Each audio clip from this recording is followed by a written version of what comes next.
Welcome to the Tesla Economist. Please hit the thumbs up and don't forget to subscribe. In 2021 Q1, Tesla delivered 185,000 vehicles.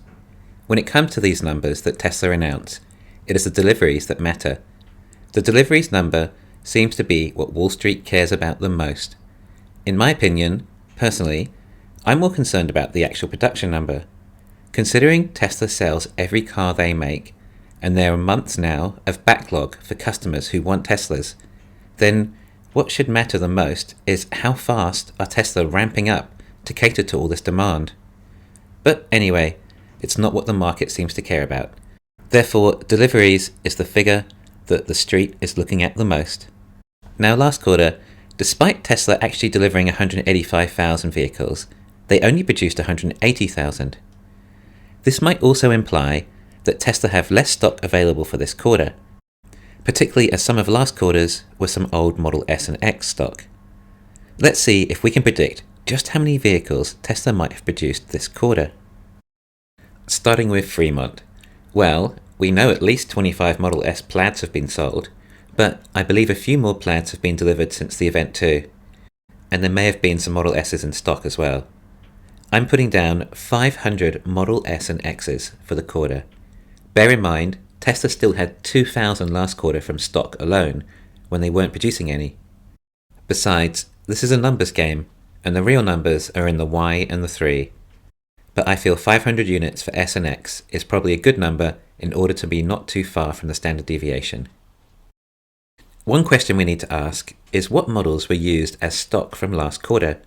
Well, as the S and X were not in production, we have about 2,000 of the 4,500 unit difference between deliveries and production from last quarter, meaning there are perhaps another 1,000 or so accounting from last quarter's stock for each the Model Y and 3 possibly.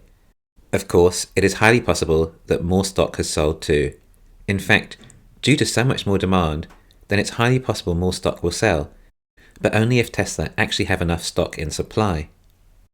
Now, on the Fremont Model 3, well, I think Tesla have actually finished ramping up the Model 3 line. According to Tesla, there is still more capacity at Fremont for the Model 3 and Y, but it appears that the 3 has been fairly stable at around 50,000 units a quarter. Sure, there may have been a few improvements in efficiency, but equally, there may have been a bit of downtime. Anyway, I don't believe we've heard any major developments with Tesla's Model 3 production line at Fremont to lead us to believe that it should be significantly higher than last quarter. Therefore, I'm simply going to stick with 50,000 units. The reason I believe Model 3 is stable at 50,000 units a quarter at Fremont is because Tesla is focusing more resources on ramping up the Model Y. This is a far more profitable vehicle for Tesla than the Model 3, especially considering everyone is also ordering the long-range version. Tesla's initial capacity estimates did not factor in advances like die-cast molds, thus increasing capacity of the factory due to less space required. From Q4 2020 to Q1 2021, Tesla increased their Model Y production at Fremont by about 10%. According to Tesla, there is still ample capacity left at Fremont to keep ramping up Model Y. Again, alleged capacity was also established before gigapresses, implying perhaps its battery supply constraining production. This would take Tesla's Model Y Fremont production from around 48,000 to well over 52,000 units for the quarter. To be honest, I think everyone is too busy looking around everywhere else and stressing about things like Berlin that they're forgetting about Fremont Model Y. The numbers keep increasing still, quarter over quarter. But it's understandable. Tesla know how much demand they have for this vehicle, and as it's so profitable, they're doing what they can to still ramp up. And that concludes Fremont, giving a total of 103,073 vehicles. Ouch. Not a lot better than last quarter, around 101,000. Part of the reason last quarter was higher was coming from the 2,000 Model S and X's Tesla were able to deliver from stock, along with some of the other stock. Remember, we're calculating production numbers, but comparing them with delivery numbers. If we adjust for that, then overall, it's about a 5% increase in production for Fremont over the quarter. We just don't know how much further that Fremont Model Y factory has to go yet. We also don't know if it's batteries holding them back or manufacturing, although the phrase battery constrained does get thrown around a lot. Now, on to the next and final factory, Shanghai, China. Now, last quarter, Tesla achieved about 84,000 units delivered from China. However, Tesla is still very much ramping up the Model Y production. Now, where we left off for last quarter in March, Shanghai achieved over 35,000 units in March alone. Tesla don't seem to have yet surpassed that figure for any other months yet, despite more remaining Model Y ramping potential.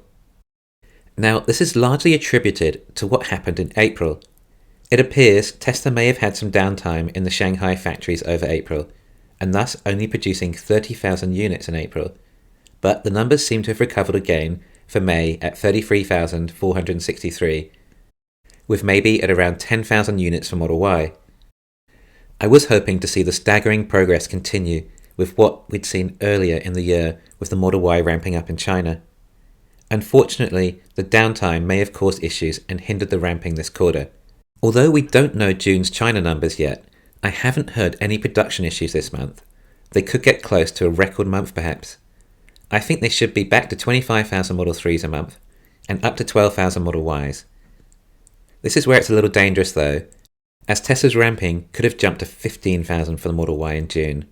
But I feel with the 25,000 Model 3s, it quite possibly evens out. Although 50% is a big jump from the previous month, due to the downtime, it is less than 15% month over month since March, which is why I think there is a chance that they can jump to about 15,000 Model Ys. But we will remain conservative, which is probably sensible, as I do have a tendency to be over-optimistic with Tesla. That would make June Tesla's best month in Shanghai, however, at a total of 37,000 vehicles, which makes me glad I didn't go any higher, as this is nearly 2,000 units more than the previous high in March. But that is 3 months ago, so we should expect at least 2,000 more units by now, really, especially if everything was going smoothly. That gives us a total of about 70,000 Model 3s and 30,000 Model Ys, for a grand total from Shanghai of 100,957. If we add our total from Fremont, that gives us 204,000 vehicles produced for the quarter.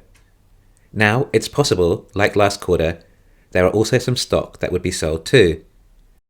As demand is up, I am not sure if that would mean that there are more people buying stock and there would be more stock sold than last quarter, or if it means that because of demand, there is less stock available and thus less to sell. I don't want to deviate too much from either, so I'm going to simply use the same number as last quarter, which was around 2,000 vehicles, excluding the Model S and X stock, which we'd previously included. That would therefore give a total deliveries estimate of around 206,000, obviously assuming no major delivery issues incurred. This is 24,000 more vehicles produced than the previous quarter, which is an increase of around 15%. Now, this is still a reasonable increase, particularly when you spread it out annually at around 60% not compounded. But remember, these deliveries are also partly down from no more S and X stock, and we lost some downtime in China, possibly costing about 10,000 units at a guess. I also like to think it's not important what Tesla have done, it's important as to where Tesla are and what they're capable of achieving now. Sure, maybe they had some downtime in China, but now their run rate in China is just about exceeding their capacity. What about the stock price? Will these delivery numbers affect it at all? Well, perhaps this is partly responsible to the movement in the stock price we've been feeling of recent. The market generally feels bullish on this quarter's deliveries. With 206,000 deliveries, I wouldn't expect any major jumps in stock price. I think these numbers are still good. It's a shame about China and Model S not launching earlier. If it had been a perfect quarter, I think I was hoping for about 220,000. Anyway, that would take the total for the year to date to 391,000. That means we need 609,000 for the next 2 quarters to establish 1 million for the year. I think Tesla can ramp up the Fremont Model Y up to 75,000 units a quarter, with about 50,000 Model 3s, and eventually 30,000 Model S and Xs. Taking Fremont alone, not far off 155,000 units a quarter. I think Model 3 and Y in Shanghai should be stable at around 25,000 units each a month, which is a further 150,000 vehicles a quarter. Between these 2 factories alone, early next year, Tesla should be capable of 300,000 units a quarter, or 1.2 million a year, without using any 4680 batteries either. And we're meant to get 100 gigawatt hours just from Tesla next year of 4680 batteries, plus suppliers. Proving the 4680 batteries come through next year really feels like a breakout year for Tesla. But can Tesla average over 300,000 units for the next 2 quarters? I'm no longer counting on Berlin or Texas. If they achieve anything this year, then the numbers will likely be low anyway. Therefore, I think I have to say that 1 million units does not look likely this year. The only chance I can see is perhaps the Model Y in China ramp up far exceeding expectations. But even then, it will be slim. Tesla really need to have their X and S ramped up for this second half of the year, really. I think it is possible to see Tesla reach somewhere in the 900,000 delivery mark, though, for the year. The furthest out I can see this estimate is the Model Y in China potentially being 15,000 units for June. That would be 3,000 more than my guess. Also, it's possible Tesla have ramped up to a little more Model 3s at Shanghai and Fremont, of course, with potentially more Model Y ramping up further at Fremont too. Maybe another potential 4,000 units there. I don't expect much chance of Model S being anything significantly higher than we estimated. Therefore, potentially there could be 7,000 more vehicles, taking production to 211,000. I feel this is a very unlikely scenario, but perhaps a maximum of 208,000 for best case. Equally, I can't really see how things could go not so well for the deliveries for Tesla. Perhaps they have already run out of stock and they don't make all the deliveries in time for the month. Again, in all likelihood, that might reduce the deliveries to around 200,000. Therefore, I expect that the deliveries figure will be within 200 and 208,000 within one standard deviation. But I really like my 204,000 production number and potential 206,000 deliveries number. I think as long as the deliveries are over 200,000, then it should be positive for the stock.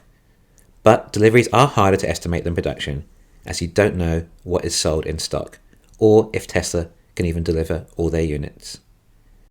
Anyway, we should get the actual answer in just a few days. Thanks for listening, please hit the thumbs up and don't forget to subscribe.